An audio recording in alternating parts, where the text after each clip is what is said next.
성도님들, 아삽이 쓴 시, 그러니까 정확히는 우리가 본 대로 아삽의 후손들이 쓴 시, 아삽의 후손들이 아삽의 이름을 빌려 쓴 시가 시편에서 모두 12편이 있는데요.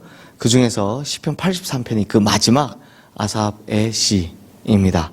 근데 보시면 이 왜 아삽의 후손들이 그의 이름을 빌려 썼다고 했냐면 대부분 나라가 망할 때 혹은 망한 직후를 배경으로 하고 있기 때문에 이 보면 아삽의 시는 좀 비슷비슷한 느낌이 있습니다. 오늘도 역시 마찬가지입니다.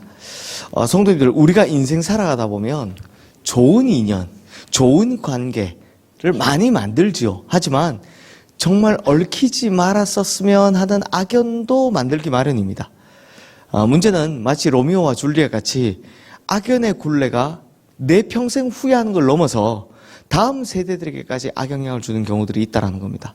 특히 이런 것은 개인적인 경우보다는 나라와 나라, 민족과 민족 사이에 이런 경우들이 훨씬 더 많죠. 전 세계에 엄청나게 많은 이런 다양한 것이 있지만 그냥 예를 하나 들자면 우리로 보면 한중 관계, 한일 관계, 남북 관계가 다 그렇습니다. 과거에 우리나라를 침략한 역사들이 후대까지 여전히 앙금으로 남아있는 겁니다. 근데 이스라엘에도 우리 구약 보시면 그렇지만 여전히 그런 주변 나라들이 있었습니다. 그 주변 나라들이 얼마나 이스라엘을 괴롭게 했는지 그 후손들이 힘겨워하며 하나님 앞에 간절한 호소를 드리고 있는 것이 바로 이 시편 83편인 겁니다.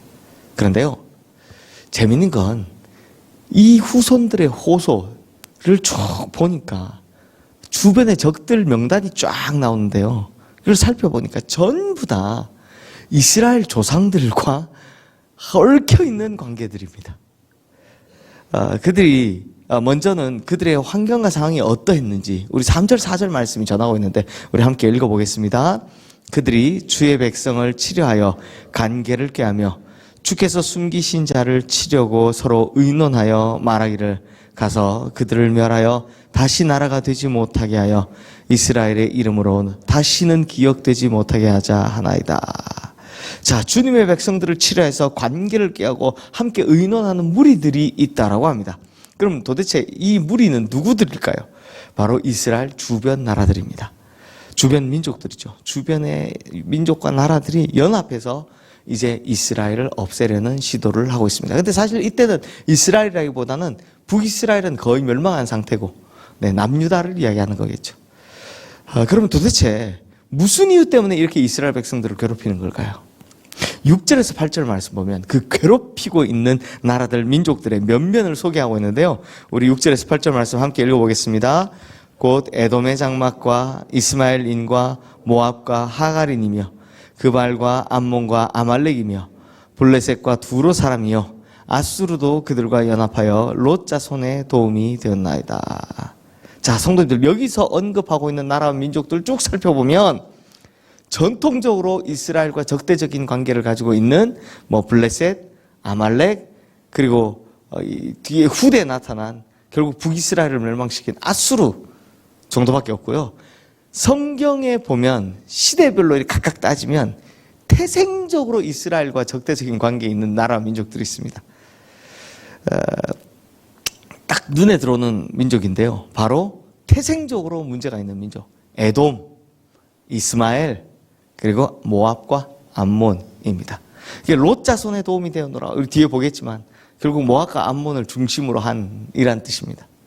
이 민족들은 하나같이 그냥 갑자기 생겨난 이런 적대적인 이렇게 관계가 아니라 이스라엘 조상들과 깊은 관계가 있는 민족들입니다. 제가 간단히 하나씩 살펴보겠습니다. 먼저 에돔입니다. 에돔은 누구 후손입니까? 에서. 누구의 형? 야곱의 형 에서의 후손입니다. 다들 아시겠지만 야곱과 에서는 장자권으로 인한 악연으로 빚어진 관계입니다. 원래는 형제잖아요. 그것도 쌍둥이잖아요.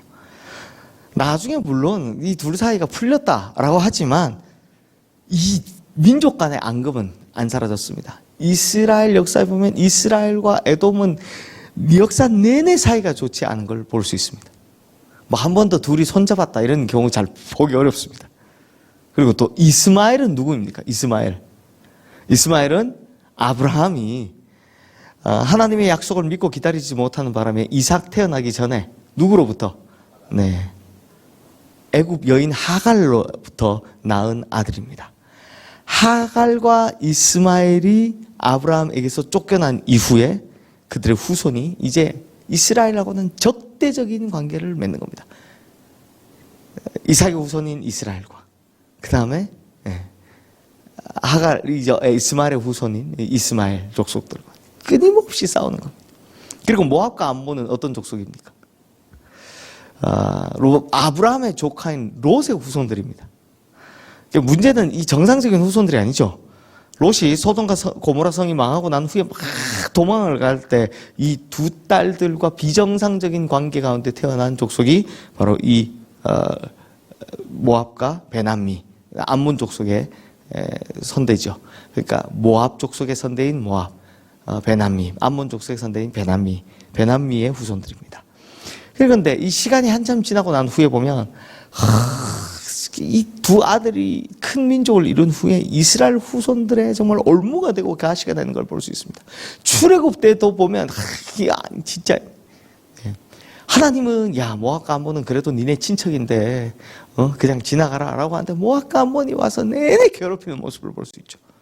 문제는 이들이 얼마나 이스라엘을 괴롭게 하는지 지금 너무 괴롭다고 하나님께 목 놓아 부르고 있다는 겁니다. 그러니 성도님들, 오늘 우리가 이 말씀에서 얻어야 될 교훈은 뭡니까? 앞 세대의 잘못이 다음 세대 앞길에 장애물이 되면 안 된다는 겁니다. 앞 세대의 순간적인 정욕과 욕심이 큰 덫이 되어서 후손들 내내 괴롭히는 이런 일이 벌어지면 안 된다는 겁니다. 성도님들, 역사에서 만약이라는 가정이 전혀 의미가 없는 거죠. 무슨 역사에 만약이 있겠습니까? 하지만 그럼에도 만약에 야곱이 사실 자기가 태어날 때 알고 있었잖아요. 하나님의 언약의 말씀을 굳게 붙들고 있었다면, 그래서 형 에서와의 이런 악연을 만들지 않았더라면 어떻게 됐을까? 만약 아브라함이 하나님의 약속을 잘 기다려서 사라를 통해 이삭이 나올 때까지 못 기다려서 하갈을 통해 이스마엘을 낳지 않았더라면 어떻게 됐을까? 아무 쓸데없는 만약이지만, 만약에 아브라함의 조카 롯이 하나님의 약속을 믿고 소돔과 고모라를 선택하지 않았다면, 애당초 거기를 선택하지 않았더라면 그게 하나님 여호와의 동산처럼 보여서 간 거 아닙니까? 그러지 않았더라면 어땠을까 하는 생각을 해봅니다. 그러므로 성도님들, 우리는 기억해야 됩니다. 오늘 나의 말 한마디, 내 행동 하나가 나의 자녀들과 다음 세대들에게 어떤 식으로밖에 영향을 끼칠 수밖에 없다라는 사실 말입니다. 그러니 우리가 하나님 앞에서 오늘 사실 교훈은 이거죠. 보다 더 진실하게, 보다 더 하나님 보시기에 잘 살아야 된다라는 걸 우리가 이 말씀을 통해 깊이 깨달아야 한다는 겁니다. 그러니 성도님들, 우리가 하나님 앞에서 제대로 살지 못해서 우리와 우리의 다음 세대들에게까지 악영향을 미치는 에돔이나 이스마엘이나 모압과 암몬 같은 이런 악연 만들지 않으시기를 주님의 이름으로 축원합니다. 오히려 하나님 앞에서 진실하게 잘 살아서요, 좋은 인연 많이 만들어갈 수 있도록 주님의 이름으로 축원합니다. 그래서 혹시라도 우리 성도님들이나 혹시 우리 성도님들의 후대들이 믿음 안에서 제대로 살지 못하거나 혹은 어려움을 겪을 때 오히려 우리가 맺어놓았던 좋은 인연들이 거꾸로 우리의 후대들의 믿음을 일으켜 세우고 또 어려움에서 도와주는 그런 놀라운 일들이 일어나게 되기를 주님의 이름으로 축원합니다. 이 시간 오늘 주신 말씀 기억하며 함께 기도하겠습니다.